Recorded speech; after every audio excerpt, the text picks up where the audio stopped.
அந்த அக்கா சொல்றதை பார்த்தா எனக்கு ஏதோ ரொம்ப வயசான மாதிரி இருக்கு. பள்ளி பருவத்திலேயே அப்படின்ட்டாங்க. ஆக்சுவலி இங்கே எல்லாருக்குமே, மேடையில் இருக்கக்கூடிய எல்லோருக்கும் இதை பற்றி பேசுவதற்கு அத்துணை தரவுகளும் அவர்களுக்கு அவ்வளவு என்ன சொல்றது தகுதிகளும், அந்த வார்த்தையை ஏதாவது சரியில்லைன்னா வேறு ஏதாவது வார்த்தை போட்டு இருந்தாலும் கூடுதல் தகுதி எனக்கு இருக்குதான் நினைக்கிறேன். காரணம், நூல் வந்து திருப்பரங்குன்றத்தை பற்றி, நான் செந்தில் வேல். அதனால எனக்கு வந்து இன்னும் அதிகமா வந்து ஆமா அண்ணன் வந்து நீங்க வந்து இப்ப என்னன்னா, இப்ப மொத்த மீடியா வெயிட்டிங் யாருக்குன்னா அண்ணனுக்கு ரைட்டு இன்னைக்கு. ஏன்னா அவரு நார்மலாவே அவர் வந்து அப்படி கருத்தாயுதத்தோடு வருவாரு. இன்னைக்கு தலைப்பு வேற அந்த மாதிரி. என்ன ஒவ்வொருத்தரும் அக்கா அருள்மொழியாக இருக்கட்டும், இன்னைக்கு வந்து அவங்க மொழியில சொல்லணும்னா மொத்த அபாயகரமான ஆயுதங்களையும் மேடையில தட்டி வச்சிருக்கிறாரு சூர்யா சேவியர். தோழர் சண்முகமா இருக்கட்டும், அக்கா அருள்மொழியா இருக்கட்டும், தோழர் எழிலன், எல்லாருமே, அண்ணன் நாராசா உட்பட அனைவருக்கும் என்னுடைய வணக்கத்தை சொல்லிட்டு நான் 2-3 கருத்தை சொல்லிட்டு, ஏன்னா முதல்ல பேசுறதுல ஒரு சிக்கல் இருக்கு. மற்றவங்களுக்கு முதல்ல பேசுறவங்க என்ன பண்ணுவாங்கன்னா எல்லாத்தையும் சொல்லிட்டு போயிடுவாங்க, பின்னாடி வரவங்களுக்கு பேசுறதுக்கு புத்தகம் குறித்து. அப்படி இல்லாம 2-3 விஷயத்தை மட்டும் நான் சொல்லிடுறேன். இந்த புத்தகம் முதல்ல காலத்திலேயே வந்த ஒரு புத்தகம், ரொம்ப முக்கியமான ஒரு டைம்ல வந்திருக்கக்கூடிய ஒன்று. தோழர் சூர்யா சேவியர் அவர்களுக்கு உள்ளபடியே தமிழ் சமூகம் கடமைப்பட்டிருக்கிறது. அவர்களுடைய நெஞ்சம்ல இருந்த வாழ்த்துக்களை நான் சொல்றேன். நீங்க இந்த ராவுத்தர் அப்படின்னா இஸ்லாமியர் தான் நம்ம எல்லாரும் நினைச்சிருக்கோம். இந்த புத்தகத்துல ஒரு இடத்துல சொல்றாரு, அருணகிரிநாதர் தன்னுடைய சுந்தர அலங்காரத்துல கந்தர் கலிவெண்பால் நூலில் முருக கடவுளை எப்படி குறிப்பிடுறாரா அப்படின்னா, சூர்கொன்ற ராவுத்தனே மா மயிலேறும் ராவுத்தனே அப்படின்னு பாடுறாராம். அதாவது அருணகிரிநாதர் முருகப்பெருமானே யாரா சொல்லிட்டாரு? ராவுத்தரா சொன்னதுக்கு அப்புறம் கந்தருக்கு சிக்கந்தருக்கு ஏன்டா சண்டை எடுத்து விட பாக்குறீங்க, முருகனே ராவுத்தர் தான்டா அப்படிங்கிற மாதிரி நான் சொல்லல. இப்போ உடனே செந்தில் வேற ஆன்டி ஹிந்துன்னு கிளம்பிடக்கூடாது ஐயா ஹெச் ராஜா. இது நான் சொல்லல, அருணகிரிநாதர் சொல்லியிருக்கிறாரு. அருணகிரிநாதர் சொன்னது எடுத்துனது சூர்யா சேவியர். அதனால ஏன் என்ன செய்யக்கூடாது, சண்டைக்கு வரக்கூடாது அப்படிங்கிற சொல்லிட்டு, அப்புறம் நீங்க வந்து பேர், நீங்க தமிழ்நாட்டினுடைய பேர்களை நான் வந்து யோசிச்சு பாக்குறேன். இப்ப சமகாலமா நம்ம எல்லாரும் மீட்டிங்ல பேசும்போது ஒண்ணு சொல்றோம், நர்கீஸ் கான் அப்படின்னு ஒரு இஸ்லாமிய தோழரை வந்து எப்படி வந்து நீங்க வந்து கோயிலுக்கு, இந்து கோயில் அறங்காவலர் குழுவுக்கு நியமிக்கலான்னு நம்ம வாழும் சாக்ரட்டிஸ் ஹெச் ராஜா கோவப்பட்டாரு. உங்க எல்லாருக்கும் தெரியும். ஹெச் ராஜா அறிஞர்னு யார் சொன்னார்னா சீமான் சொன்னார். அது இன்னொரு கதை, அதுக்குள்ள இங்க மேடையில் போக வேண்டாம். அந்த அறிஞர் ஹெச் ராஜா, சீமானால் அறிஞர் என்று பாராட்டப்பட்ட ஹெச் ராஜா ஒரு இஸ்லாமியர் நர்கீஸ் கானை எப்படி ஒரு இந்து கோயிலுக்கு அறங்காவலர் குழுல நியமிக்கலாம்னு ஒரு பஞ்சாயத்தை கிளப்பினாரு. மீடியாலாம் மைக்க தூக்கிட்டு நர்கீஸ் கான்ட்ட போனா அவர் சொல்றாரு நான் ஹிந்துங்கிறாரு. அப்புறம் ஏன் நர்கீஸ் கான் பேர் வச்சிருக்கீங்க அப்படின்னா, அது வந்து எனக்கு எங்க அம்மாவுக்கு அவருடைய அம்மாவுக்கு டெலிவரி பார்த்த டாக்டர் பேர் நர்கீஸ் கான். ரொம்ப நெருக்கடியான காலகட்டம், தாய் புடைப்பாங்களா புள்ள புடைப்பாங்களானே தெரியாது, தாயும் செய்யும் உயிரோடு வருவதே கடினம் என்று சொல்லப்பட்ட போது அந்த நர்கீஸ் கான் மிகச்சிறப்பாக மருத்துவ சேவையை வழங்கி என் தாயையும் காப்பாற்றினார், என்னையும் காப்பாற்றினார். அதனால் எனக்கு நர்கீஸ் கான் என்று பெயரிடப்பட்டது. மற்றபடி நான் ஹிந்து தான். இப்ப நம்ம பார்த்தோம் சென்னை பெருமலை வெள்ளத்துல ஒரு இஸ்லாமிய இளைஞன் யூனுஸ் கான். அந்த யூனுஸ் கான்ங்கிறது ஆண் பேர். நீங்க அங்க கூட நர்கீஸ் கான் ஆணுக்கு ஆண் பேரை வச்சாங்க. யூனுஸ் கான் என்ற ஒரு ஆணின் பெயரை ஒரு ஹிந்து சகோதரி தன்னுடைய பெண் குழந்தைக்கு இட்டார். என்னன்னா, பெருமலை வெள்ளத்தின் பொழுது அவர் நிறைமாத கர்ப்பிணி. தன் உயிரை பணையம் வைத்து அந்த ஹிந்து சகோதரியை காப்பாற்றிய இளைஞனின் பெயர் யூனுஸ் கான். நான் யோசிக்க அந்த மத நல்லிணக்கம் எங்கடா இருந்து வந்திருக்குன்னு பார்த்தா இந்த புத்தகத்துல விட கொடுத்திருக்கிறார் சூர்யா. முகமது நபியின் வரலாற்றை கூறும் சீரா புராணம் எழுதிய உமர் புலவர் அடக்கம் செய்யப்பட்ட தர்கா தூத்துக்குடி மாவட்டம் எட்டயபுரத்துல இருக்குது. நீண்ட காலமாக பிள்ளை பேர் இல்லாமல் இருந்த பிச்சையா கோனார் என்பவர் உமர் புலவர் தர்காவில் வணங்கி வந்ததால் பிள்ளை பேர் கிடைத்ததாகவும், அதற்கு நன்றி கடனாக பிச்சையா கோனார் கட்டியதை எட்டயபுரம் உமர் புலவர் தர்கா. இந்த தர்காவில் தேவர் சமுதாயத்தை சேர்ந்தவர்கள், யாதவ சமுதாயத்தை சேர்ந்தவர்கள் இன்றளவும் நேர்த்தி கடன் செலுத்துவார்கள். எட்டயபுரம் பகுதியில் தேவர், யாதவர் சமூகத்தினர் உமர் தேவர், உமர் கோனார் என ஆண்களுக்கும் உமரம்மா என பெண்களுக்கும் பெயர் வைத்துக் கொள்ளும் வழக்கம் இன்றும் உண்டு என்று எழுதியிருக்கிறார். இப்ப இவங்க எல்லாரும் ஆன்டி ஹிந்துன்னு சொல்லுவாரா ஹெச் ராஜா அப்படிங்கிறதா நம்மோட கேள்வி. அப்புறம் திருப்பரங்குன்றத்தை, மதுரையை அயோத்தியாக மாத்தணும்னு கிளம்பி இருக்கிறாங்க. அயோத்தியிலிருந்து கிளம்பி வந்தவர் தான் இந்த தர்காவிலே அடக்கம் செய்யப்பட்டு ஹிந்துக்களும் போய் வழிபட்டு இருக்கிறாங்க அப்படிங்கிறது எனக்கு இந்த நூலை படிக்கும் போது தெரிஞ்சது. அயோத்தி எங்க இருக்கு? உத்தரப்பிரதேசத்துல. அந்த உத்தரப்பிரதேச மாநிலம் அயோத்தி அருகில் உள்ள மாணிக்கப்பூரில் 1491 பிறந்து இஸ்லாத்தை பரப்பி தஞ்சைக்கு வந்து சேர்ந்த சையது சாவுல் ஹமீது காதர் என்பவர் அடக்கம் செய்யப்பட்டுள்ள இடமே நாகூர் தர்கா. இப்ப பிரச்சனை எங்க போய் நிக்கிறது பாருங்க. நீங்க திருப்பரங்குன்றத்தை அயோத்தியா மாத்தணும்னு சொன்னீங்க. பட் அயோத்தியிலிருந்து கிளம்பி வந்து ஒருத்தர் நாகூர் தர்கான்னு அங்க அவர் வந்து அடக்கம் செய்யப்பட்டிருக்கிறார். அந்த நாகூர் தர்காவிற்கு தமிழ்நாட்டில் இருக்கக்கூடிய பெருவாரியான இந்துக்களும் ஏன் கிறிஸ்தவர்களும் போய் வழிபட்டுக் கொண்டிருக்கிறார்கள் என்று சொன்னால் இந்த மத நல்லிணக்கம் தான் தமிழ்நாட்டினுடைய அடையாளம். இங்க வந்து கடவுள் மறுப்பை உறுதியாக கொள்கையாக கொண்டிருக்கக்கூடிய அக்கா அருள்மொழி அவர்களும் தோழர் எழிலன் அவர்களும் அண்ணன் ஆராசா இந்த மேடையில் இருக்கவங்களுக்கு அவர்களும் இந்த என்ன சொல்றது இந்த நாட்டினுடைய அங்கம், அவர்களுக்கும் இங்கே இடம் உண்டு. முழுமையா ஹிந்து மதத்தை மட்டுமே நம்பக்கூடியவர்களுக்கும் இடம் உண்டு. முழுமையாக இஸ்லாத்தை மட்டும் ஏற்றுக்கொண்டவர்களுக்கும் இங்கே இடம் உண்டு. இங்கே அவரவர் மார்க்கம் அவரவருக்கு லக்கும் தீனுக்கும் வலியதீன் என்ற திருக்குர்ஆனின் அடிப்படையில் என்ன இருக்கு? தமிழ்நாடு இன்றைக்கு இந்த திராவிட மாடல் ஆட்சியில் இயங்கிக் கொண்டிருக்கிறது. அதை கெடுப்பதற்கு தான் ஒரு வேலை. நான் 2 செய்தியை சொல்லிட்டு விடைபெற்றுறேன். இந்த சிறுதெய்வ வழிபாட்டை பத்தி அதுலயும் இருக்குது. சிறுதெய்வ வழிபாட்டை பத்தி கொலையில் உதித்த தெய்வங்கள் அப்படின்னா சிவசுப்பிரமணியன் அவர்கள் ஒரு நூல் எழுதியிருப்பார். ஒவ்வொரு சாமியும் எப்படி வந்து சாமியா வந்துச்சு. இப்ப தென் மாவட்டத்தில் அது வில்லுப்பாட்டு பாடும்போது எங்க ஊர்ல வில்லுப்பாட்டு கனியன் கூத்தெல்லாம் உண்டு. இந்த வில்லுப்பாட்டுல அந்த கதையை சொல்லுவாங்க. அந்த சாமி எப்படி வந்துச்சுங்கிற கதையெல்லாம் சொல்லுவாங்க. இப்ப நீங்க சமீபத்தில் யூடியூப்ல கூட இருக்குது. நான் அந்த யூடியூப் வீடியோ எடுத்து ஷேர் பண்ணதுக்கே பிஜேபி காரங்களாம் டென்ஷன் ஆயிட்டான். எங்க ஊர்ல நீங்க எங்க சாமியே எப்படி இருக்குங்கிறது சொல்றேன். நீங்க சொல்றது அல்ல எங்க சாமி. எங்க சாமி இப்ப நீங்க வந்து நம்ம எல்லாரும் என்ன செய்வோம்? சாமி எனக்கு இதை கொடு அதை கொடுன்னு கேட்போம். அங்க அது கிடையாது. சாமிகிட்ட இவன் கேட்பான். சாமி வந்த உடனே அப்படின்னு இவன் கேட்பான், என்ன வந்திருக்க, என்ன விஷயம் சொல்லு. இவன் தான் சாமிகிட்ட உனக்கு என்ன வேணும் சொல்லு. அவரு அடுத்த தை மாசத்துக்குள்ள உன் வீட்டுல தொட்டில் ஆடுப்பா, நீ வர்ற கடைசி வெள்ளி அன்னைக்கு எனக்கு ஒரு கிடா வெட்டி பொங்கல் வை அப்படின்னா இவரு இதுதான் 3 வருஷமா சொல்லிக்கிட்டு இருக்க, ஒன்றும் நடக்கலையே. சாமிகிட்ட பேச்சுவார்த்தை போகும். இவரு நம்புப்பா, எப்படியா நம்ப, ஒரு கிடா வெட்டிரு. அவரு நம்ப முடியாது. அப்புறம் ஒரு வழியா பேச்சுவார்த்தை முடிஞ்சு ஒரு கிடா வெட்டுறதுக்கு சம்மதிப்பாருன்னு வைங்க. நாங்க எங்க சாமியுடனான உரையாடல் என்பதே எப்படி இருக்கும்னு கேட்டீங்கன்னா, நான் யூடியூப்ல அந்த வீடியோ ஒன்று இருக்குது. எங்க ஊர் பக்கம் ஒரு கோயில் கூட சாமி ஆடணும், சாமி வந்து இறங்கணும், சாமி வரல, நையாண்டி மலை அடிக்கிறாங்க, கனியாங்குத்து வாசிக்கிறாங்க, வில்லுப்பாட்டு வாசிக்கிறாங்க. அந்த நாயனத்தை வந்து காதுல வச்சு ஊதுவாங்க. நீங்க பாத்தீங்கன்னா தெரியும், சவுத்துல இருந்தவங்களுக்கு தெரியும். சாமி அப்பவும் வரல. இந்த கிராம கோயில் பூசாரி சொல்லுவாரு அவர்கிட்ட, இந்த பாரு வீணா சிறை இழுக்காத, நாங்களே நொந்து போயிருக்கோம், சீக்கிரம் வந்துரு. அப்பவும் வராது. கொஞ்ச நேரத்தில் சாமி வந்துடும். சாமி வந்த உடனே பா ஒரு வழியா வந்துடுச்சு அப்படின்னா சாமி என்ன பண்ணும், போய் அந்த கோயில் நடையில உட்காந்துட்டு, அந்த யூடியூப்ல அந்த வீடியோ இருக்கு, கோயில் நடையில உட்காந்து நடையை தட்டும் அப்படின்னு கேட்கும். என்ன வேணுமா அவங்களுக்கு? மறி கொழுந்துன்னு கொடுப்பாங்க சாமிக்கு. ஊர்ல சொடலை சாமி வந்துச்சுன்னா மறி கொழுந்து மோந்துப்பா கொடுப்பாங்க.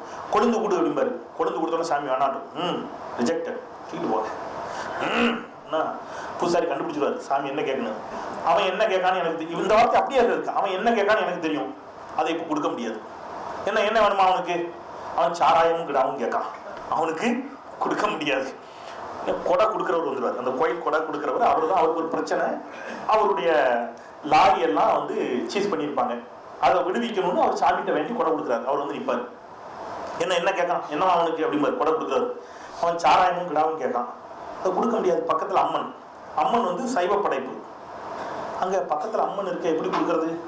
இவர் பூசாரி சொல்றாரு, இந்த வார்த்தையை நல்லா கவனிச்சுங்க. பூசாரி இந்த வார்த்தை எப்படி சொல்றாரு சாமியை பார்த்து, இன்னொரு அவன் ரொம்ப சீரழிஞ்சு சின்னாபனமாய் போய் நிற்கிறான், அவன் கொடுக்கறத வாங்கிட்ட, நீயும் நல்லா இருக்கணும் அவனும் நல்லா இருக்கணும் பார்த்துக்க. யாரா சாமிட்ட நீயும் நல்லா இருக்கணும் அவனும் நல்லா இருக்கணும் பார்த்துக்க. இப்படிலாம் அவன் வந்து தொந்தரவு பண்ணாத. அவர் திருப்பியும் ஒரு பேச்சுவார்த்தை. அவர் சாமி விடாது, கொடுத்தே ஆகணும் அப்படின்னு பூசாரி ஒரு முடிவு கூறாரு. சரி கிடா வெட்டி, இன்னைக்கு நைட்டே கிடா வெட்டிடும் அப்படின்னு கேட்பாரு. பக்கத்துல அம்மன் இருக்க, சைவமாச்சே அப்படிம்பாரு. அது ஒன்றும் பிரச்சனை, ஒரு திரையை போட்டு மறைச்சிருவோம், அவ்வளவுதான்டா. ஒரு திரைய போட்டு மறைச்சிட்டா எங்களுக்கு எந்த பிரச்சனையும் கிடையாது. இந்த பக்கம் சைவம், இந்த பக்கம் அசைவம், நடுவில் ஒரு திரைய போட்டா எங்களுக்கு எந்த பிரச்சனையும் இல்லை என்று சொல்கின்ற பொழுது நீ அங்க இருக்கிற சிக்கந்தர் தர்காவுல ஆட்டை வெட்டிட்டான், கோழியை வெட்டிட்டான்னு பிரச்சனை பண்றிய. நாங்க ஹிந்து கோயில்லயே சைவ சாமிக்கும் அசைவ சாமியும் ஒரே இடத்துல வச்சு 2 பேருக்கு நடுவுல கிடா வெட்டும் போது ஜஸ்ட் ஒரு திரையை போட்டு வெட்டிட்டு சாமியை கூட்டிட்டு போயிடுவாங்க. உனக்கு என்ன பிரச்சனை? நீங்க இதுதான் நம்முடைய சாமி கும்பிடுற மரபு, இப்படித்தான் கும்பிட்டுக்கிட்டு இருக்கிறோம். இப்ப இங்க பிரச்சனை என்னன்னா, இதுல இங்க இருக்கிறவங்களுக்கு உடன்பாடு இருக்கா, நம்பிக்கை இருக்கா, அது வேற. அது நம்பிக்கை இருக்கலாம், இல்லாம இருக்கலாம், அது அவங்களுடைய உரிமை. பட் இந்த அரசு ஒரு விஷயத்துல உறுதியா இருக்கு, மத நல்லிணக்கம். நான் ஒரு வார்த்தை சொன்ன, லக்கும் தீனுக்கும் வலியது, இஸ்லாத்தில் சொல்லக்கூடியது. அவரவர் மார்க்கம் அவரவருக்கு. இதை நம்மாழ்வார் சொல்கிறார். அவரவர் தமது மது அறிவறி வகை வகை, அவரவர் இறையவர் எனவடி அடைவர்கள், அவரவர் இறைவர் குறைவிலர் இறையவர், அவரவர் விதிவழி அடைய நின்றனரே. ரெண்டும் ஒண்ணுதான். எந்த ஜாமி குறைஞ்சதுல சண்டை போடாம போய் சேருங்கடாங்கிறாரு. ஒன்றது பேரூர் வழி அதற்கு ஆறுல. நீ சொர்க்கங்கிற ஒருத்தர், பரலோகங்கிறாரு ஒருத்தர், மறுமைங்கிறாரு. ஒண்ணுதான்டா ஊரு, போற வழிதான் வேற வேற. அப்போ தமிழ்நாடு இப்படியாகத்தான் இருக்கிறது. நீங்க எனக்கு இந்த புத்தகத்துல ஃபுல்லா படிச்சேன், என் கண்ணில் படல, ஒருவேளை இருக்கான்னு தெரியல. எல்லா தர்கா பத்தி எழுதிங்க, நம்ம ஆத்தங்கர பள்ளிவாசலை பத்தி எழுதினீங்களா? ஏன் நம்ம ஊருங்க எல்லாம் விட்டீங்களா? அதான், ஏன்னா ஆத்தங்கர பள்ளிவாசல் எங்க ஊர் பக்கம் ரொம்ப ஃபேமஸ். ஆமா, நீங்க இப்பவும் நான் ஒரு விஷயத்த உறுதியா நம்புறேன். அவங்களுடைய சிக்கல் என்ன அப்படின்னா, தமிழ்நாட்டு அவர்களால் ஏன் புரிந்து கொள்ள முடியவில்லை என்றால், நெற்றி நிறைய திருநீர் இருக்கும், குங்குமம் இருக்கும், பள்ளிவாசல கை குழந்தையோட போய் நிற்பாங்க. சரியா? அவர் தொழுதுட்டு வர்றவர் ஊதல் உண்டு. இவ்வளத்தையும் பண்ணிட்டு நெற்றி நிறைய திருநீர் குங்குமம், பள்ளிவாசல்ல போய் தொழுதுட்டு வர்றவர்கிட்ட ஊதிட்டு ஓட்ட போய் உதயசூரியனுக்கு போட்டு பெரியார் வாழ்ந்துட்டு போயிடுறான். மண்டை பிச்சுக்கிறான் பிஜேபி காரன். புரியவே இல்லை. ஊதி வச்சுக்கிறான், கோயிலுக்கு போறான், சாமி கும்பிடுறான், இஸ்லாமியன்னு வெறுக்க மாட்டேங்கிறான், பெரியாரை பத்தி என்ன சொன்னாலும் நம்ப மாட்டேங்கிறான், கடைசியா பெரியார் வாழ்ந்துட்டு போயிடுறான். இந்த ஒரு படத்தை சொன்ன மாதிரி ரைட்ல கையை போட்டு, லைட்ல இண்டிகேட்டர் போட்டு, லெப்ட்ல கையை காட்டிட்டு ஸ்ட்ரைட்டா போற மாதிரி. இவனுக்கு தமிழ்நாட்டை புரிஞ்சிக்கவே முடியலன்னு மண்டை காஞ்சி நிக்குது இந்த சங்கி கூட்டம். நம்ம ராமநாதபுரம் எம்எல்ஏ நான் சொல்லுவேன், இவரை நார்த் இந்தியாவுக்கு அனுப்பணும், குறிப்பா உத்தரப்பிரதேசம் அனுப்புனா கொஞ்சம் யோசிச்சு பாருங்க. அவர் பேரு காதல் பாட்சா என்ற முத்துராமலிங்கம். நீங்க ஒருவேளை அவர் எம்பியா இருந்தாருன்னா யோசிச்சு பாருங்க. பார்லிமெண்ட்ல இருக்கிற பாஜக மண்டை காஞ்சுவான். Watts your name? Kadhal Batcha. Are you இஸ்லாமியன்? நோ. காதல் பாட்சா அலைஸ் முத்துராமலிங்கம். ஒண்ணு காதல் பாஷா சொல்லு, எல்லாம் முத்துராமலிங்கம் சொல்லு. இது என்ன? அபூபக்கருக்கு அமாவாசைக்கும் தொடர்பான நம்ம ஊர்ல ஒரு பழமொழி கேட்பாங்கல்ல, எங்க ஊர்ல அபூபக்கருக்கு அமாவாசைக்கும் எப்பவும் தொடர்பு உண்டு, அதெல்லாம் பிரச்சனையே கிடையாதுங்கிற அளவுக்கு தான் நம்ம ஊர்ல இருக்கிறாங்க. திருப்பூர்ல ரோஸ் கார்டன்ல ஒரு பார்த்தோம், ஒரு பிள்ளையார் கோயில் கட்டணும். அந்த ஊர்ல இருக்கிறவங்க எல்லாரும் பெருவாரியாக இஸ்லாமியர்கள். மொத்தம் இருக்கிறதே இந்து குடும்பம் 2-3 குடும்பம். கோயில் கட்டணும்னு ஆசை, இடம் கிடையாது. அங்க இருக்கக்கூடிய பள்ளிவாசல் ஜமாத்தார்கள் பள்ளிவாசலுக்கு சொந்தமான இடத்த பிள்ளையார் கோயிலுக்கு தாரமா கொடுத்து, பிள்ளையார் கோயில் கட்டுறதுக்கு நிதியும் கொடுத்து, கோயில் கட்டி கும்பாபிஷேகம் நடத்துற அன்னைக்கு தாய் டீச்சரா இஸ்லாமிய 4 பேர் தான் பழத்தை சீர எடுத்துட்டு போயிட்டான். இந்த மத நல்லிணக்கம் இருக்கும் வரை தமிழ்நாட்டில் தாமரை இல்ல, தாமரை இலை, தாமரை காம்பு கூட மலராது. அதை சீர்குலைப்பதற்கு தான் திருப்பரங்குன்றம் விவகாரத்தை கையில் எடுத்திருக்கிறார்கள். திருப்பரங்குன்றத்தில் நீங்க இதை செய்யாத, அதை செய்யாத, ஆடு வெட்டாத, கோழி வெட்டாதங்கிறாங்க. நம்ம தோழர்கள் புதுகை பூபாலம், பிரகதீஸ்வரன் தோழர்கள் உள்ளிட்டவர்கள் மேடையில நிகழ்ச்சி பண்ணும்போது கேட்பாங்க, அங்க ஆடு வெட்டாதேன்னு சொல்ற, அப்படியே கொஞ்சம் தள்ளி போய் பாண்டி கோயில சொல்லுவியான்னு. நான் அதை சன் நியூஸ் தொலைக்காட்சி விவாதத்தில் ஒரு முறை கேட்டேன். பாஜக எனக்கு பெரிய தகராறு. அவர் இந்த திருப்பரங்குன்ற பிரச்சனை தான் சொன்னார். அவர் என்ன சொல்லிட்டாரு, ஒரு படி எக்ஸ்ட்ரா போய் இன்னைக்கு மேடைக்கு வந்திருக்கணும். தோழர் ஜவஹர்லால் வரல, மேபி வந்துட்டு இருப்பான்னு நினைக்கிறேன். ஹெச் ராஜா சொல்றாரு, பேராசிரியர் ஜவாஹிருல்லா, ஆரூர் ஷானவாஸ், பீட்டர் அல்போன்ஸ் இவர்கள் எல்லோரும் திருச்செந்தூர் முருகன் கோயிலுக்கு திருநீர் அணிந்து வெற்றிவேல் வீரவேல் என்று சொன்னால் அவர்கள் தமிழர்கள் இல்லை என்றால் அவர்கள் தமிழர்கள் இல்லை என்றார். நான் அப்போ அவருக்கு சொன்னேன், இந்த அக்ரிமெண்ட்டுக்கு நான் ஓகே, நான் வேணா கையில காலில் ஷானவாஸ் ஜவஹர்லாலாம் கூப்பிட்டு வந்துடுறேன், சொல்ல வச்சிருவோம். முடிச்சுட்டு அப்படியே நம்ம நினைச்சுவோம், எல்லாரும் கிளம்பி மதுரை பாண்டி கோயிலுக்கு போவோம். நீங்க அம்மையார் நிர்மலா சீதாராமனை கூப்பிட்டு வாங்க, பாண்டி கோயில போய் கிடா வெட்டி இந்து சாமிக்கு நம்ம கிடாவை படைப்போம். அது இந்து சாமி, இந்து சாமிக்கு படைச்ச அந்த கிடா கறிய பிரசாதம், சாமி பிரசாதம், எல்லாரும் வரிசையா உட்காருவோம், ஒரு படையில போடுவோம். நிர்மலா சீதாராமனும் எங்களோடு அதை சாப்பிட வேண்டும், ஹெச் ராஜாவும் சாப்பிட வேண்டும். நீங்கள் இந்த சவாலுக்கு தயாரா? அப்போ ஒரு இந்து சாமிக்கு படைச்ச உணவையே நீ சாப்பிட மாட்டேன்னா, வேற ஒரு மதத்தை, வேற ஒரு மார்க்கத்தை, ஏக இறைவன் என்று நம்பி கொண்டிருக்கக்கூடியவனை போய் ஏன் கோயிலுக்கு வா, அல்லது ஏன் சாமியை கும்பிடு, இல்லைன்னா நீ ஹிந்து இல்லை, தமிழன் இல்லை, ஆன்டி ஹிந்து, ஆன்டி இந்தியன் என்று எல்லாம் பேசுவது அப்படிங்கிறது வட இந்தியாவுக்கு செட் ஆகும், தமிழ்நாட்டுக்கு ஒருபோதும் செட் ஆகாது. நிறைவாக இந்த ஒன்றை சொல்லிடுறேன். அவர்களுக்கு ஏன் திமுகவின் மீது வெறுப்பு அப்படின்னு கேட்டீங்கன்னா, திமுக தலைவர்கள் தனிப்பட்ட முறையில் கடவுள் மறுப்பாளர்களாக அல்லது கடவுள் நம்பிக்கை இல்லாதவர்களாக இருக்கலாம். கடவுள் நம்பிக்கை இருக்கக்கூடியவர்களும் இருக்கிறார்கள், அது வேறு. ஆனா திமுக ஆட்சியில எந்த கோயிலும் இடிச்சதில்லை. முத்தமிழர் டாக்டர் கலைஞர் தான் ஓடாத திருவாரூர் தேரை ஓட வைத்து அழகு பார்த்தவர். இந்த ஆட்சி காலத்துலதான் 4000 கோயில்களுக்கு திருக்குடமுழுக்கு நடத்தப்பட்டிருக்கிறது. அனைத்து இந்துக்களும் விரும்பக்கூடிய இந்துக்கள், அனைத்து சாதியினரும் இல்ல, விரும்பக்கூடிய இந்துக்கள் யாராக இருந்தாலும் அவர்கள் அர்ச்சகராகலாம் என்று சொன்ன திமுக, இவங்களுக்கு பிரச்சனை திமுக ஹிந்து விரோதமாக செயல்படுகிறது என்பதல்ல. அப்படின்னா ஹிந்து விரோதமாக செயல்படுத்தா திமுக இல்ல, செயல்படாததை செயல்படுவது என்று நம்ப வைக்க முடியாது. இவருடைய பிரச்சனை திமுக ஆரிய சித்தாந்தத்திற்கு எதிராக மிக உறுதியாக இருக்கிறது. அப்ப ஆரியத்துக்கு எதிராக இருக்குது, நீங்க எல்லாம் ஒண்ணு திரண்டு வானா நம்ம போக மாட்டோம். எனவே இந்துக்களுக்கு எதிராக திமுக இருக்கிறது என்று சொல்லுகிறார்கள். ஆரியத்திற்கு எதிராக திமுக என்ன செஞ்சது? ஒன்னு சொல்லிட்டு முடிச்சிடுறேன். அகஜானனம் பட்மார்க்கம் கஜானனம் மகர்நிஷம் அநேகதந்தம் பட்மானம் ஏகதந்தம் உபாஷ்மகே. யாருக்கு அர்த்தம் தெரியுமா? தெரியாது, புரியாது. சாமிதான் கும்பிடுதான், தெரியாது. பாலும் தெளிதேனும் பாகும் பருப்பும் இவை 4ம் கலந்துனக்கு நான் தெரிவேன். கோலம் செய் துங்க கரிமுகத்து தூணியே நீ எனக்கு சங்கத்தமிழ் 3 தான், நான் உனக்கு 4 தர, நீ எனக்கு 3 தந்தா போதும். தெளிவா புரியுது.